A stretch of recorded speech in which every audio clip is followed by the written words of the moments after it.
भुवनेश्वर प्रधान साई हेब रज महोत्सव।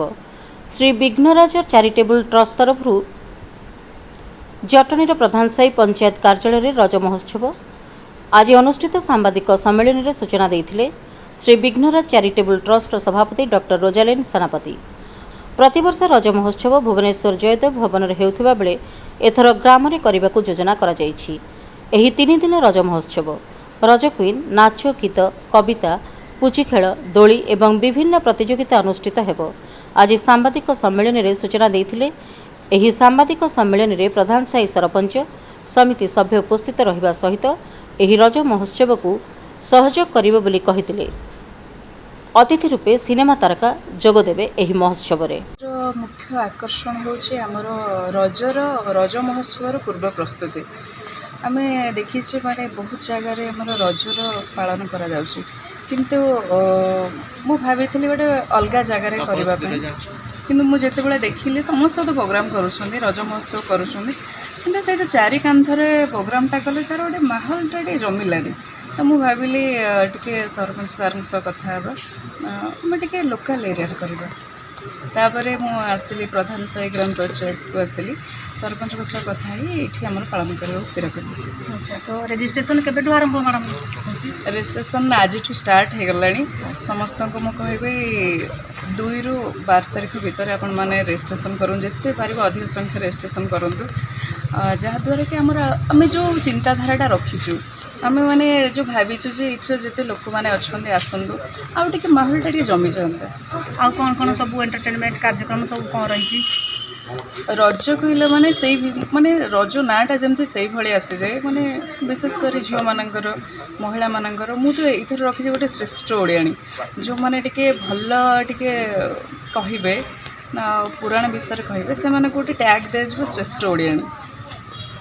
अच्छा, पहली रजर प्रथम आग दिन आम टे सब झील मैंने नारी मैंने बसिकी टे रज सजबाज करूँ, तापर 3 दिन पालन करूँ। जमी थाए आमर फास्ट दिन प्रतियोगिता, सेकेंड दिन आम रखीचु साहित्य सम्मेलन सांस्कृतिक कार्यक्रम, आमर लास्ट दिन रखीचु आमर सब जो कल्चरल प्रोग्राम आवार्ड दिया आवार्ड सेरेमनी। मैडम दोली फोली रखी ना ना? कारण मेन तो रजर दोली। रजर मुख्य आकर्षण होची दोली आ पोड़पिठा पिठापଣା पान, से सब तो बहुत सारा अच्छी धीरे धीरे आप जापर। विघ्नराज चैरिटेबल ट्रस्ट द्वारा आयोजित जो रज पर्व जोटा कि से प्रत्येक कौट अर्बान करते, किंतु जेहेतु से आमको कम्युनिकेट कले जे पंचायत माध्यम रूराल फेज करने धन्यवाद देवी ट्रस्ट को, क्या जहाँ से गोटे ग्राम पंचायत को पाखापाखि रूराल लोक जो रज पर्व 3 दिन हम से केमती जाकजकम हम और लुचि जाता प्रतिभा से आसो से प्रोग्राम रख स्कूल फुल आटाच कर रज क्वीन एवं पुची जो प्रतिभा गाँ गहल लुचि जाता लोक आने से प्रयास कर आम इंचार्ज तरफ धन्यवाद। ट्रस्ट आयोजन कर समस्त ट्रस्ट सभापति और संपादक समस्त को धन्यवाद देवी।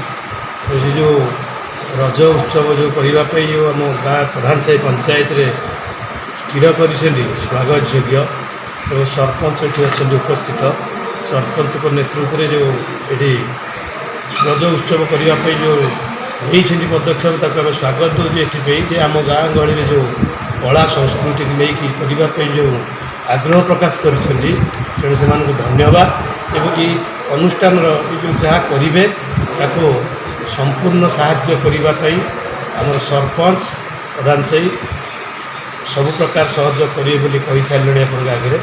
तेणु मुझे अच्छे आम धर्मपत्नी अच्छे ये मोर समिति सभ्या मुझर हजबैंड, तेणु मो तरफ भी जहाँ दरकार सब प्रकार सहयोग दिज्व। ये स्कूल कॉलेज जो पिला माने अछंती जो कला प्रतिभा देखैवाई गाँ गहली सुजोग पाऊना ये गोटे सुजोग देथिबारु आम अंचलवासी धन्यवाद दौचु। ये अनुष्ठान को ये जो रज उत्सव को ओडिशा रे ये प्रधान साई जो करने आसछंती याको अति उन्नति एवं आग बहुत चलचंचल हो समस्ते जानतु प्रधान साई पंचायत रे सरपंच नेतृत्व में ये अनुष्ठान टी आरंभ है ପ୍ରଥମେ ଫାଉଣ୍ଡେସନ୍ ପଡ଼ିଲା। ଏ ରଜ ଉତ୍ସବ ସବୁବେଳ ପାଇଁ ଏମିତି ଚାଲୁ। ଆମେ ତାଙ୍କ ସାଙ୍ଗରେ ସବୁବେଳ ପାଇଁ ରହିଛୁ। ସବୁ ପ୍ରକାର ସହଯୋଗ ଆମେ ଦେବା ପାଇଁ ପ୍ରତିଶ୍ରୁତି ଏଠି ଆପଣମାନଙ୍କ ଆଗରେ ଦେବୁ। ଭାବେ କାର୍ଯ୍ୟ କରେ। ଆମେ ଆଶା କରିଥିଲୁ ଯେ ଆଗାମୀ ଦିନରେ ରଜକୁ ଏକ ଉତ୍ସବ ରୂପେ ପାଳନ କରିବା ପାଇଁ, ଯାହାକି ଯେଉଁ ଜାଗାରେ ଆମେ କରୁଛୁ ସେ ହେଉଛି ପ୍ରଧାନ ସାହି କାର୍ଯ୍ୟାଳୟ, ସରପଞ୍ଚ କାର୍ଯ୍ୟାଳୟ। ଆଚ୍ଛା, ଆମେ ଦେଖିଥିଲୁ ଯେ ଓଡ଼ିଶାର କୋଣ ଅନୁକୂଳେ ରଜ ଉତ୍ସବ ପାଳନ କରାଯାଉଛି। ଯେହେତୁ ଏହା ରାଜଧାନୀର ନିକଟବର୍ତ୍ତୀ ଅଞ୍ଚଳ, ଲୋକଙ୍କ ମନରେ ଏକ ନୂଆ ଆଶା, ନୂଆ ଆଲୋକର ଆଶା ଆଣିବା ପାଇଁ ଆମେ ଚେଷ୍ଟା କରିଛୁ। ଏହି ରଜ ପର୍ବ ମାଧ୍ୟମରେ ଓଡ଼ିଶାର ପରମ୍ପରା, ଓଡ଼ିଶାର ରୀତିନୀତିକୁ ନେଇ ଯେଉଁ ଆମର କାର୍ଯ୍ୟକ୍ରମ ରହିଛି ତାହା ଏହି ଅଞ୍ଚଳବାସୀଙ୍କ ମନରେ ଏକ ନୂତନ ଉଦ୍ଦୀପନା ଜାଗ୍ରତ କରିବ ବୋଲି ମୁଁ ଆଶା କରେ।